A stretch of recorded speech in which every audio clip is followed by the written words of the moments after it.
On this episode of ResiWeek, we look back at 2018 and bring you some of the best conversations that we had on the show. All this and more on this episode of ResiWeek.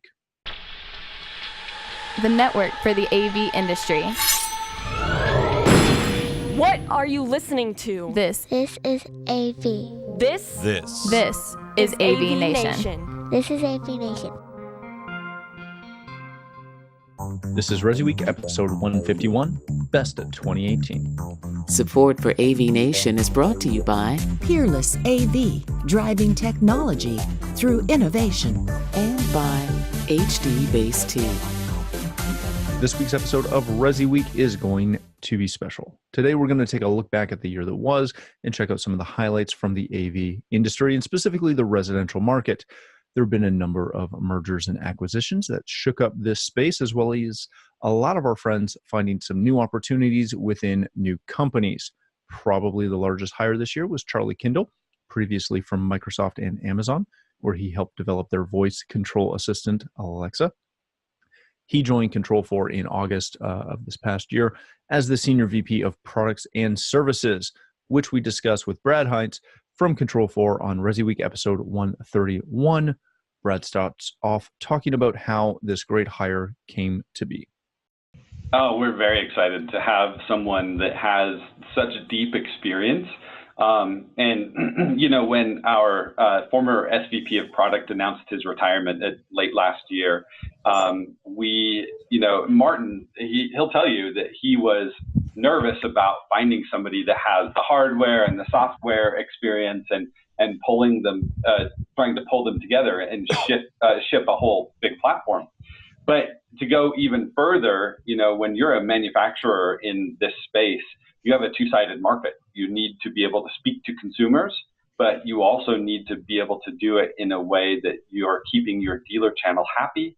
You're delivering products for them so that they can help grow their business. And he's got that two-sided experience, albeit with a lot of software developers, right, in that development community, and then end consumers on the other side. So we're really excited to have somebody that's so customer-centric, but also is really deeply committed to the channel as well. Very good. Colleen, when we look at this hire, as I kind of mentioned in the intro, this is a really big get for the industry. And I want to phrase this appropriately, and I probably won't, so bear with me and hopefully you can clean this up. But does this legitimize or does this help legitimize our industry and our channel when we're able to grab and grab talent of this level and bring him from Amazon into the CI channel? Because we don't see that as often. We hardly ever see that. I can't even think of another instance in which we've had such a large, high-profile person come into our small little industry. I think we are legitimate. We always have been. But this really does increase and will increase the awareness. And that's, I think, that consumers need to become more aware of the ability to call somebody to put in your home technology as you would call a plumber or an electrician. And that awareness, I think Charlie is going to be a big help in bringing that change about. Our next segment comes to us from ResiWeek 130. This year has seen a trend in the rise of a ResiMercial. That's the phrase that I probably should have trademarked so I could sue y'all who are using it.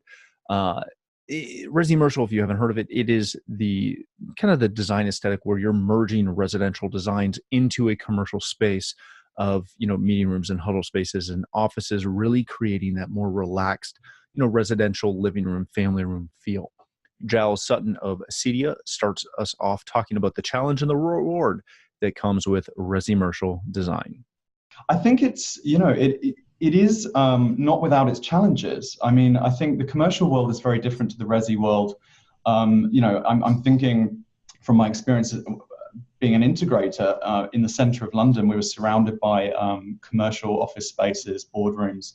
The way of working in commercial is a bit different. A lot of the time you're working through the contractor. You're not necessarily working direct with client. That requires a whole different way of doing business. So I think it's definitely not without its challenges, but I think there's a huge opportunity there because of the nature of the designers that are available. When you come to these projects and you're able to propose solutions that are actually really going to enhance the spaces, I mean, designers are like, whoa, we're not used to this. In commercial, a lot of the time, there's no thought into aesthetics. It's about the right product for the job. So, yeah, I'm very enthusiastic. I've always thought that there is an opportunity for residential integrators to work more in boardrooms, and I think this is just a continuation of that.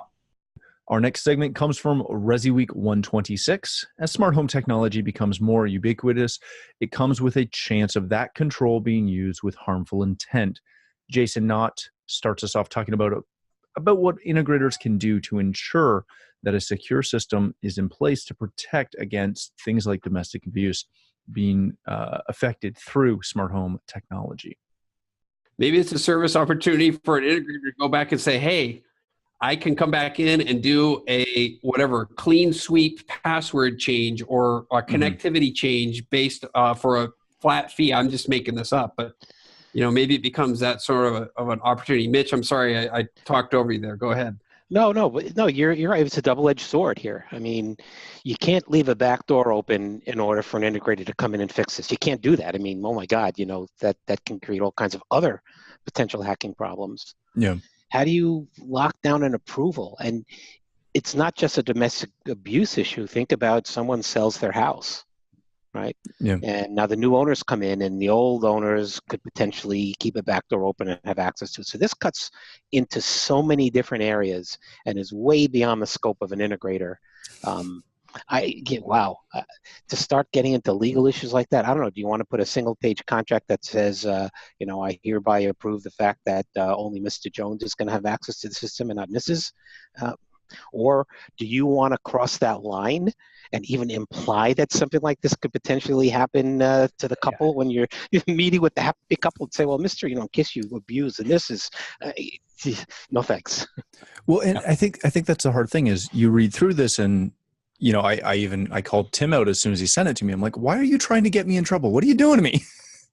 But it is a big thing of, who does have the rights?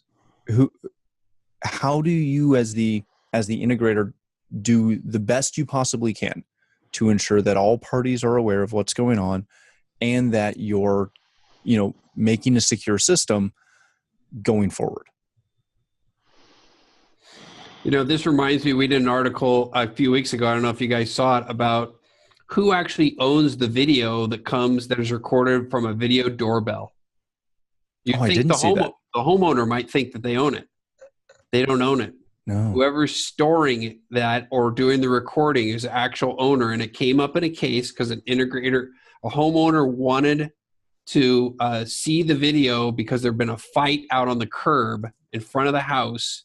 And one of the passersby said he wanted to see the video so he could, conceivably prove that he wasn't the aggressor in the fight, and ended up being a legal issue. But this reminds me of you guys might remember. I want to say it was 2015 or 2016. The keynoter at CEDIA Expo, Michael Rogers, said that you will have customers who will pay you more to keep you disconnected than your customers are paying you today to connect you. Yeah, I don't think they're wrong. I don't think so either. Our final segment of this best of episode comes from ResiWeek 113. Sonos published a patent that would create playlists based on biometrics. If you didn't think Sonos was moving fast enough, yeah, they did this too. Joe Whitaker of The Thoughtful Home starts off talking about how mood-based playlists aren't as much of a science fiction concept as we might think it is. When you go into a bar or a restaurant and they have background music, ambient music, DJs, etc., they do kind of a internal, in their mind, kind of room assessment based on how BPMs can either bring a crowd's attention span and feelings up, how they can turn tables faster within a restaurant based on the BPMs, how to keep it at a certain level so that you're not chasing people off, but you're getting them to spend more money. This is actually a pretty legitimate thing, because you could think of somebody going into start to hop on a treadmill and start exercising, and Sonos sees your heart rate per minute jump. They can increase the music to match your exercise. You're at a resting heart rate. They know you're trying to relax, with the glass of scotch and a cigar, and all of a sudden they cut on that kind of music. This is legitimate, but the power in this patent isn't what they're proposing now. It's what they can do after the fact. Once they can start doing real biometric measurements based on facial expression, slumping, all these other things that we know there's scientific analytics behind already. But this lets them put the great thing about a patent is it's a timestamp. That's what it is. It's a timestamp of, we've got this idea, we're going to expand upon it, and you can expect us to do 3 or 4 patent revisions within the next 3 years. That's what this is about. This is, at first I thought it was a joke. No, it's going to actually be something real.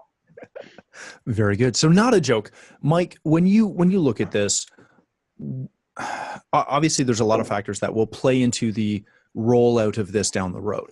But how quickly could we start to see some of this happen?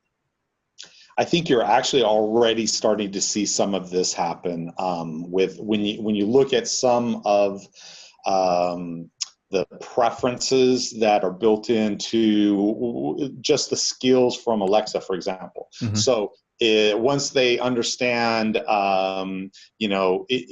if you read some of the claims from this patent application, they're talking about, the biometrics. So in your voice, they can, you can pick up whether you're stressed or whether you're, or whether you're sad or whether, and so just some of the skills on the Alexa of understanding, the way that particular request came in, they're starting to do that. If in a workflow, if you're working on something, you're concentrating on that, and as they start to pick up more of this, and again, Joe's exactly right, because we're in a first to file patent system now, and so them putting that flag into the ground is going to allow some of these algorithms that will pick up on certain things, and either his mention about the BPM in turntables, that's really good. But think about even you're exercising or you're doing something, and it adjusting that as well. So it's here. It's happening now. Thanks again for joining us on this special year-end wrap-up show. For myself, if you'd like to connect with me, you can find me at Matt D. Scott on Twitter and pretty much every other social platform. But more importantly, please take a moment to check out AVNation.tv, where you'll find this show, as well as a wide variety of our other shows with all the verticals that we cover. When you visit the site, please take a moment to check out our supporters. We're extremely thankful for their support and ask that you support them as well. Thanks again for watching. That's all the time we have for this episode of ResiWeek.